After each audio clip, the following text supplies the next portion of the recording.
बिस्मिल्लाहिर्रहमानिर्रहीम। नाज़रीन अस्सलाम वालेकुम। मैं हूं आपका मेज़बान साबिर शाकिर। ताज़ा तरीन खबरों, इत्तलाआत और तबसरों के साथ पाकिस्तान के हालात वाक़यात और सियासी सूरत हाल। आज का व्लॉग ज़रा मुख्तलिफ है और उसका ताल्लुक बिल्कुल पाकिस्तान की सियासत से है और पाकिस्तान के हालात वाक़यात से है, लेकिन है ज़रा थोड़ा-सा डिफरेंट है और इसलिए आप ज़रा गौर से सुनिएगा, क्योंकि इसको गौर से सुनना बहुत ज़रूरी है और उसके बाद ही आप खुद भी किसी न किसी नतीजे पे पहुँच सकते हैं और सारी सूरत-ए-हाल से आप भी वाकिफ़ हो सकते हैं। इस वक़्त सिचुएशन आपके सामने है। पहली बात तो खबरें रिपीट करने का फ़ायदा नहीं है। जनरल आसिम मुनीर साहब फील्ड मार्शल वो मैदान में हैं और उनको चैलेंज करने वाला इस वक़्त पाकिस्तान की सियासत में कोई नहीं है। कोई सियासतदान उनको चैलेंज नहीं कर रहा और तमाम सियासी जमातें इस वक़्त जो हैं, वो उनकी ताबेदारी कबूल कर चुकी हैं और उनकी इताअत कर चुकी हैं और उनके हाथ पे बैत कर चुकी हैं, बाकायदा तौर पे बैत कर चुकी हैं और वो इस वक़्त पाकिस्तान की सियासत के स्याह-ओ-सफ़ेद के मालिक हैं और उनको चैलेंज करने वाला कोई नहीं। वो गलत करें, बहुत गलत करें और बदतरीन किस्म का भी गलत करें, तो उनको कोई नहीं पूछ रहा और सब उनकी हाँ में हाँ मिला रहे हैं, वाह-वाह कर रहे हैं। ये एक और फिर उस उनकी मुट्ठी में सब कुछ उनके कब्ज़े में है और उनके कब्ज़े में बहुत सब कुछ आ चुका है और अब उनको उन्होंने बिल्कुल एनक्रोचमेंट करते-करते यहाँ तक पहुँच चुके हैं कि वो हर चीज़ को वो मस्मार कर चुके हैं और आइन और कानून, क्योंकि मैं आपको बताऊँ कि मेरी उनसे कोई ज़ाती दुश्मनी नहीं है, ज़ाती रंजिश नहीं है, किसी किस्म की, और ज़ाहिर हो भी क्या सकती है। रिजीम चेंज ऑपरेशन के बाद हर चीज़ पे एनक्रोचमेंट करते-करते आइन एक आगे बढ़ने के लिए एक दस्तूर होता है, आइन होता है और आइन के तहत उसमें सबकी ज़िम्मेदारियाँ तय्युन किया होता है कि ये आइन है और इसका ये तय्युन किया हुआ है और इसने ये काम करना है और इस वक़्त field marshal general Asim Munir साहब जो हैं, वो उनका हर चीज़ पे उन्होंने कंट्रोल हासिल कर लिया है। आइन को वो नहीं मानते, कानून को वो नहीं मानते, अदालत को वो नहीं मानते, जो आइन असली अदालत है उनको वो नहीं मानते, मीडिया को वो नहीं बोलने देते, पार्लिमान को उन्होंने कंट्रोल कर लिया, वोट अवाम ने किसी को दिया, उन्होंने रिज़ल्ट तब्दील कर दिया, किसी को वो मानने के लिए तैयार नहीं है, किसी की बात सुनने के लिए तैयार नहीं है और उनका एक अपना फ़लसफ़ा है और अपना उनकी नज़रियात हैं और उन ज़ाती नज़रियात का वो प्रचार करते हैं। वो इंडिविजुअल मीटिंग्स में भी वो करते हैं और इन्फरादी इज्तिमाई तौर पे भी वो करते हैं। ये उनका है और अब उनका जो प्लान नज़र आ रहा है, वो है ताहयात फ़ील्ड मार्शल रहने का जी। उनका ये मुसम्मम इरादा है कि वो ताहयात फ़ील्ड मार्शल रहें और अपना ये सीट और अपना इक़्तिदार जो है इसको बिल्कुल ना छोड़ें। अब उसमें जितनी भी रुकावटें हो सकती हैं, उन रुकावटों को वो दूर कर रहे हैं। बहुत ज़्यादा दूर कर चुके हैं और अब वो दूर कर रहे हैं। और चूँकि वो out of turn army chief बने हैं, इसमें भी कोई शक नहीं है। आउट ऑफ टर्न हैं, उनका वो आर्मी चीफ बनने की अहलियत नहीं रखते थे। वो 2 दिन पहले रिटायर हो रहे थे और असूलन उन्होंने 1 महीना पहले रिटायर होना था, फिर वो छुट्टी पर चले गए। छुट्टी से वापस आके उन्होंने जॉइन किया और फिर भी 2 दिन का गैप रह गया, तो इसलिए 2 दिन पहले उन्होंने रिटायर होना था और उनको उनकी समरी फ़ौज पहली समरी जो आई, उसमें उनका नाम शामिल नहीं था क्योंकि 29 नवंबर को जो जर्नैल मौजूद थे, सिर्फ़ उनकी समरी आई थी। उनसे वो कौन थे ए, बी, सी, डी, इस पे हमें कोई बहस नहीं है। ये जीएचक्यू की तरफ से जो आई और जो डिफेंस मिनिस्ट्री की तरफ से आई और इनकी अपनी डिफेंस मिनिस्ट्री की तरफ से आई और वज़ीर-ए-आज़म थे उस वक़्त शहबाज शरीफ साहब, इम्पोर्टेड वज़ीर-ए-आज़म थे, उससे पहले रिजीम चेंज ऑपरेशन हो चुका था। और लेकिन उनकी रिटायरमेंट को पहले रोका गया, एक तरीका निकाला गया और तरीका कोई भी नहीं था, ज़बरदस्ती का तरीका आज़म नज़ीर तारड़ एंड शहबाज शरीफ एंड नवाज़ शरीफ, और उसमें खालिसतन जनरल आसिम मुनीर साहब, खालिसतन ये नवाज शरीफ साहब के वो हैं, नवाज शरीफ साहब की चॉइस हैं, खालिसतन 100%। और इसीलिए हम उसमें उस बहस में भी नहीं जाते कि लंदन प्लान क्या था और क्या नहीं था, वो पॉलिटिकल साइड पे चला जाएगा, हम उस पे भी बात नहीं करते, हम सिर्फ बात कर रहे हैं टू द पॉइंट जी। ख्वाजा साहब जो हैं वो जनरल बाजवा के साथ जुड़े हुए थे और उनके स्टेटमेंट्स मौजूद हैं, उस वक्त भी ये वजीर दिफा थे, तो इनके नज़दीक भी ये नहीं था, हाफिज साहब नहीं थे, ठीक है, वो भी हाफिज साहब के नाम उन्होंने कभी नहीं लिया था। उनकी स्टेटमेंट्स भी आप पढ़ लें तो उनकी स्टेटमेंट्स पे थी कि हम 5वें नंबर पे भी जा सकते हैं, छठे नंबर पे भी जा सकते हैं, और वो बिल्कुल उनके उनके दिमाग में भी नहीं था, क्योंकि वो बाजवा साहब के साथ अटैच थे उस वक्त। इसलिए आजकल ये जो जनरल साहब के हक में, आसिम मुनीर साहब के हक में बयान देते हैं ख्वाजा साहब, और उनकी बिल्कुल उतरे हुए हैं, पॉलिश पे पॉलिश किए जा रहे हैं, उसकी वजह है कि ये मुखालफत कर रहे थे। ये कहते इमरान खान को हैं, इमरान खान नहीं, ये खुद मुखालिफ थे जनरल आसिम मुनीर साहब के, और ये जनरल बाजवा साहब की एक्सटेंशन चाहते थे। शहबाज शरीफ साहब ये भी चाहते थे, और कुछ और लोग भी चाहते थे कि ये इनको एक्सटेंशन मिल जाए, क्योंकि जनरल बाजवा साहब के ससुर से इनके बहुत अच्छे मरासम थे और बाजवा साहब से भी थे, और बाजवा साहब ने बताया भी था, ठीक है जी। और फॉर्म 47 भी उन्होंने ही दिया था फ़ोन करके, और उस्मान डार साहब को इन्होंने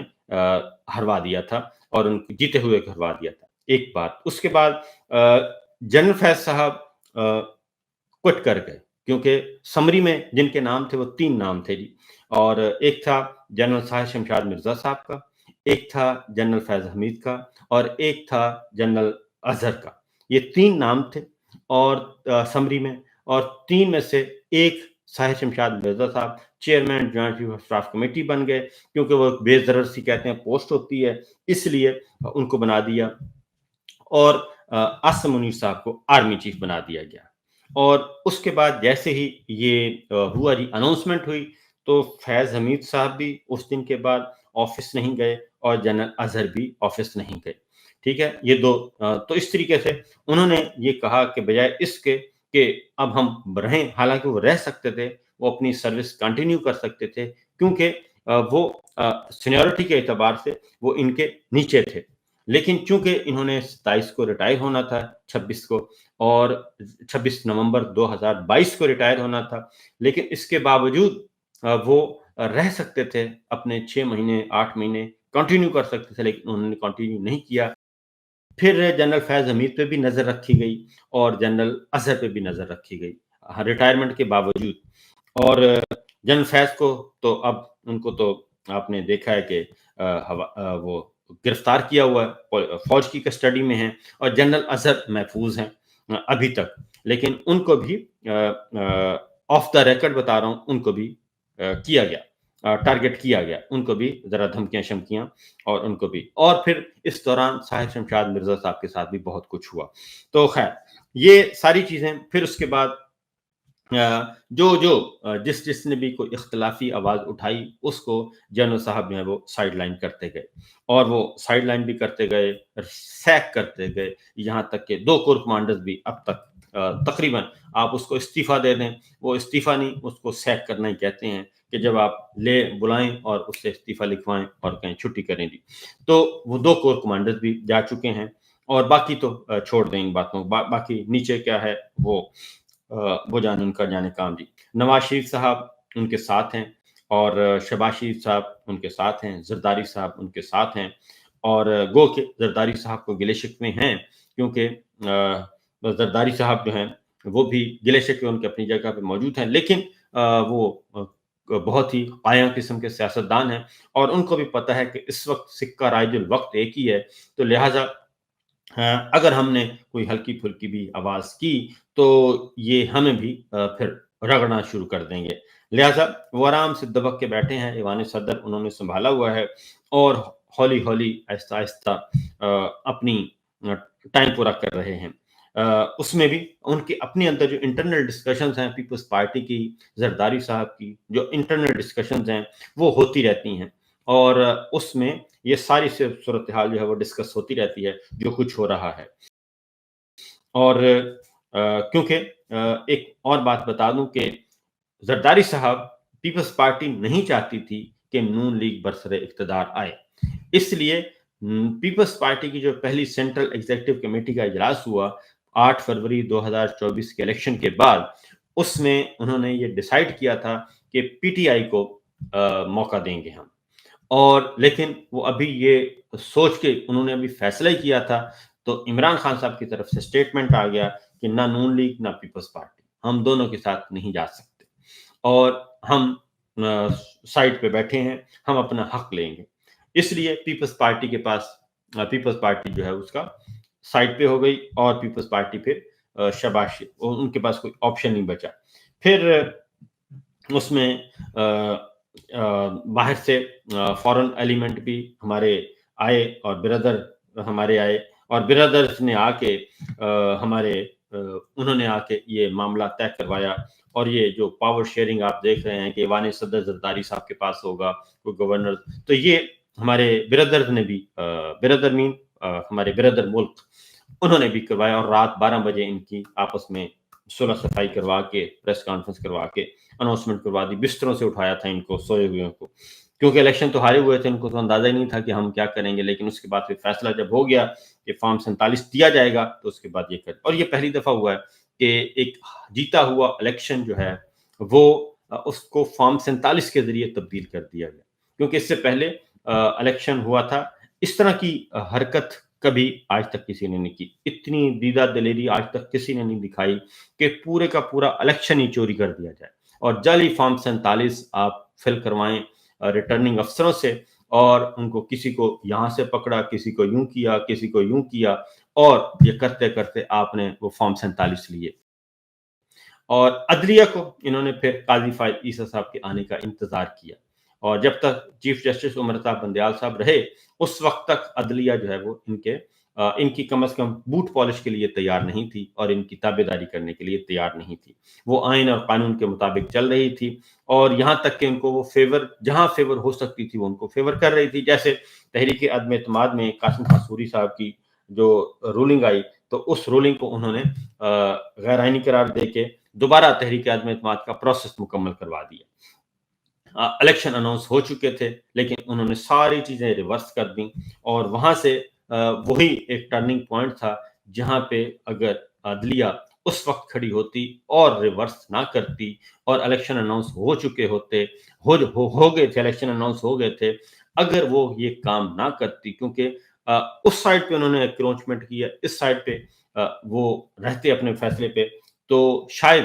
یہ حالات نہ ہوتے، الیکشن ہو چکے ہونے تھے، اور جو بھی سیاسی جماعت، اور رزلٹ بھی جینون قسم کا رزلٹ آنا تھا، اور اس میں پاکستان تحریک انصاف بھی اس وقت کوئی اتنی بہت زیادہ پاپولر نہیں تھی کہ جناب وہ کوئی کلین سویپ کرنے کی پوزیشن میں اس وقت نہیں تھی، ایک نیچرل رزلٹ آنا تھا، نیچرل مینڈیٹ آنا تھا، اور اس کے اکارڈنگلی ایک گورنمنٹ بن جانی تھی، لیکن وہ سوٹ نہیں کر رہا تھا کہ وہ جو انٹرنل جو معاملات ہیں، خاص طور پہ اس سارے پروجیکٹ میں نواز شریف صاحب جو ہیں وہ بہت تھے بیسک، لندن میں بیٹھے وہ یہ سارے کام کر رہے تھے، کیونکہ ان کو خدشہ تھا کہ اگر نومبر سے پہلے الیکشن ہو گیا، میں آپ کو اگلی بات بتاتا ہوں کہ اگر نومبر سے پہلے الیکشن ہو گیا تو پھر جنرل باجوہ صاحب ہی آرمی چیف ہوں گے، یہ بھی ایک مسئلہ تھا کہ جنرل باجوہ صاحب بھی آرمی چیف ہوں گے، تو ان کو تو نہیں ہونا چاہیے، اور اس لیے ان کے ہوتے ہوئے الیکشن بھی نہیں ہونا چاہیے، ایک یہ بھی ایشو بنا ہوا تھا جی، تو لہٰذا ان کے جانے کا انتظار کیا گیا، پھر اس کے بعد انتظار کیا گیا قاضی فائز صاحب کے آنے کا انتظار کیا گیا، عمر عطا بندیال صاحب جائیں گے تو وہ آئیں گے، تو کیونکہ سپریم کورٹ پہ ہمارا کنٹرول ہونا چاہیے، تو سپریم کورٹ کو کنٹرول کرنے کی کوشش کی، وہ قاضی صاحب آئے، وہ انہوں نے مسئلہ حل کر دیا، اور انہوں نے ایسا مسئلہ حل کیا کہ وہ بھی انتہا کے انہوں نے بھی مہا اپنی تمام حدیں پھلانگ دیں، وہ ہو گیا۔ اس کے بعد میڈیا بھی اس کا کنٹرول میں آ گیا ہے، میڈیا کی طرف سے بھی اب کوئی مزاحمت نہیں ہے، اب ان کا پلان ہے تاحیات کا، کیونکہ آرمی چیف بن گئے، اس کے بعد ایک 26ویں غیر آئینی ترمیم کروائی گئی، اور وہ جیسے کروائی گئی ہمیں پتہ ہے، اور پارلیمنٹ چوری کی ہے، الیکشن چوری کر کے یہ مینڈیٹ بنا ہے، सारा कुछ हुआ है। तो एक गैर-आइनी तरमीम हुई, गैर-आइनी तरमीम के ज़रिए फिर उसमें एक और किया गया, 3 से 5 साल हो गया आर्मी चीफ का ओहदा। अब 3 से 5 साल 25 से ये इस साल नवंबर में इन्होंने रिटायर होना था और उसको 27 तक ले गए, वो भी हो गया। लेकिन जो ग्राउंड रियलिटीज़ हैं, ज़मीनी हक़ाइक़, वो ये बताते हैं कि अगर 27 में भी इलेक्शन होता, 25 के बाद 27 में भी इलेक्शन होता तो पाकिस्तान तहरीक-ए-इंसाफ़ ही जीतती है। और अब 2 साल गुज़रते देर नहीं लगती इस सारी सिचुएशन के बाद। तो फिर क्या हुआ? फिर ये आ गई आपकी पाक भारत जंग आ गई। पाक भारत जंग के नतीजे में अभी इसके बहुत सारे राज़ जो हैं, वो राज़ ही हैं, वो आएँगे मंज़र-ए-आम पे किसी मुनासिब वक़्त पे। और अभी तो कॉन्स्पिरेसीज़ हैं और इसलिए हम कॉन्स्पिरेसीज़ को एक साइड पे रख देते हैं। और उसमें से इस पटियारी में से क्या निकलेगा, ये एक डिबेट है। जंग बंदी के बाद फौरी तौर पे अगले ही 3 दिनों के अंदर-अंदर, क्योंकि मुझे यहाँ लंदन में बैठे मुझे पता चल गया था कि फ़ील्ड मार्शल का ओहदा दिया जा रहा है। उस वक़्त कहीं कानो-कान किसी को खबर नहीं थी। ठीक है जी? लंदन में बैठे मुझे पता चल गया कि ये होने वाला है काम। और फिर वही हुआ कि 3-4 दिन के बाद आनन-फानन समरी आई और समरी मंजूर करके फील्ड मार्शल का ओहदा दे दिया गया। अब फील्ड मार्शल, उसके बाद कहा गया कि ये फील्ड मार्शल ताहियात है। मेरा मानना ये है, आखिर में आके कंक्लूजन ये है कि मेरा मानना ये है कि इसको आप टूल दे सकते हैं, लेकिन आप इसको कभी भी आप कायम नहीं रह सकते, बरकरार नहीं रह सकते। आपने जाना है और ये जाली निज़ाम मस्मार होना है और ये जाली निज़ाम बहुत बुरे तरीके से मस्मार होगा। माज़ी को आप भूल जाएँगे, जैसे आप माज़ी की भूल गए ना कि माज़ी में ऐसी फस्तायत कभी नहीं देखी। तो इस दफ़ा भी आप जो ये जब इसमें ज़मीन बोस होना है, ये बदतरीन तरीके से होगा और इसको कायम-दायम करने में जो जितना हिस्सा डाल रहा है, उसको अपना हिसाब देना होगा और इसी दुनिया में देना होगा। इसलिए मेरा ये मानना है कि ये निज़ाम बरकरार नहीं रह सकेगा और इसने फ़ना होना है और बड़े बुरे तरीके से फ़ना होना है। और ये जितने भी इसके तरफ़दार हैं और जितने इनको बैसाखियाँ नीचे खड़े हैं, हाथ दे के खड़े हैं, वो ख़्वाह जज हैं, जर्नलिस्ट हैं, जर्नैल हैं और सियासतदान हैं, वो सब के सब इनके नीचे वो इनको लेके गिरेगा और इनको सँभालने वाला कोई नहीं मिलेगा। ये मेरा मानना ये है। बाकी अगली किस्त में करेंगे कि ये मैं क्यों कह रहा हूँ कि ये बरकरार नहीं रह सकेगा और इसमें ज़मीन बोस होना है, ये अगली नशिस्त में इंशाल्लाह किसी वक़्त करेंगे। हो सकता है आज ही कर लूँ, हो सकता है 2 दिन बाद कर लूँ, तो देखते हैं क्या होता है। इजाज़त दीजिए, अल्लाह हाफ़िज़।